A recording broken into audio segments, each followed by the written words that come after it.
going into our crypto check-in real quick. New York Senate passes a moratorium. Different story, Aaron. Cryptos are a different story right now. I Cryptos just are a wanted to different put that story. out there. All Different right. story. Well, definitely a different story. Again, New York Senate passes a moratorium to ban carbon-based crypto mining. So what's going on there, and is this a red flag for all crypto? No, I mean it's just the regulation wave that you're seeing right now is a regulation wave related to eco-friendly Bitcoin mining or crypto mining, basically. So that's not terribly important in terms of the regulatory framework here. I don't think it really impacts adoption all that much, impacts mining all that much, impacts anything all that much, really. But what I think you do have to watch out for is the next wave of regulation, because I mean we've all read the reports, and they keep coming out. The Terra wipeout, caused a lot of pain for retail investors, and you read the stories of I lost my home because of it. I lost my life savings. My family doesn't have any money anymore. Now, granted, I don't know what those people were doing putting all that money into Luna, but at the same time, those are the types of stories that get politicians worked up. When mom and pa lose $50K, lose their retirement, that's when politicians step in. They don't step in when hedgies get blown up. They don't step in when it's rich people getting hurt. They step up when retail folks are getting hurt, because that's their calling card. That's what gets them reelected, when they help the regular folk. So you're going to see, I believe, a huge regulation wave over the next 12 months as it relates to, let's regulate DeFi. We need to regulate DeFi.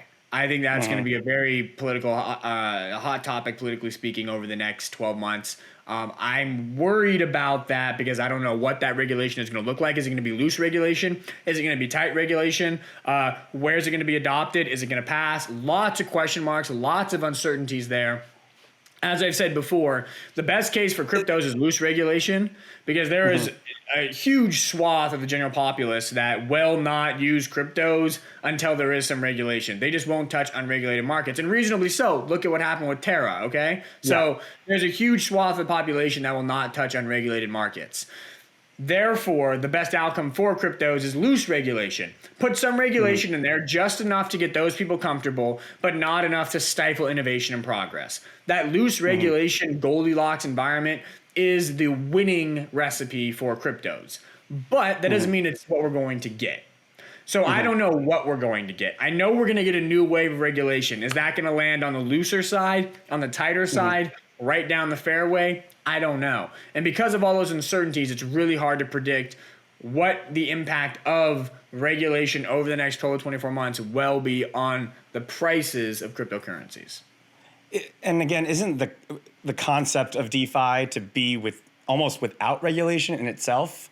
Right, but the collapse of Terra, and again, I totally understand the point where again, loose regulation without stifling innovation. But what happens to all those the early adopters who went in on this, who do have good intentions, who do have good innovations coming out of it, that went into it with the notion that they weren't going to be restricted in what they were doing? That was never going to happen.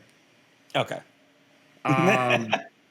It was never going to, I mean, everything in the world today and for the foreseeable future, regulations have to be a thing, and they forever will be a thing. So this idea of a truly decentralized, truly democratized society built on the blockchain is only possible if we have some regulatory framework behind it. So it's not truly decentralized and truly democratized. And on that point, what a lot of people really misunderstand about cryptos is that when you look at the big projects, they are very centralized.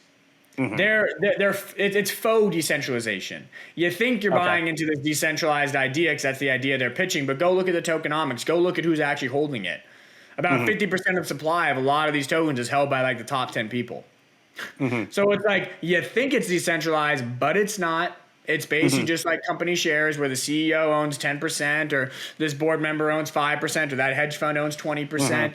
That's what a lot of these cryptos look like when you look at their ownership, their governance. So to say that the loose regulation is antithetical to the core cause of cryptocurrencies, well, so is the actual governance and tokenomics of a lot of these tokens already. So I think that we can't look at it through this black and white lens. We have to look at it through shades of gray. And what we need to do is land on the right shade of gray. And I think we will eventually, but we may land on a few wrong shades of gray before we land on the right one. Thanks for watching HGI Clips. For the full episode, head on over to our sister channel at Hypergrowth Investing by clicking the link in the description or listen to the podcast on any of your favorite streaming platforms. We make new episodes every Wednesday, so make sure to check it out and subscribe to never miss any of Luke's Hypergrowth insights.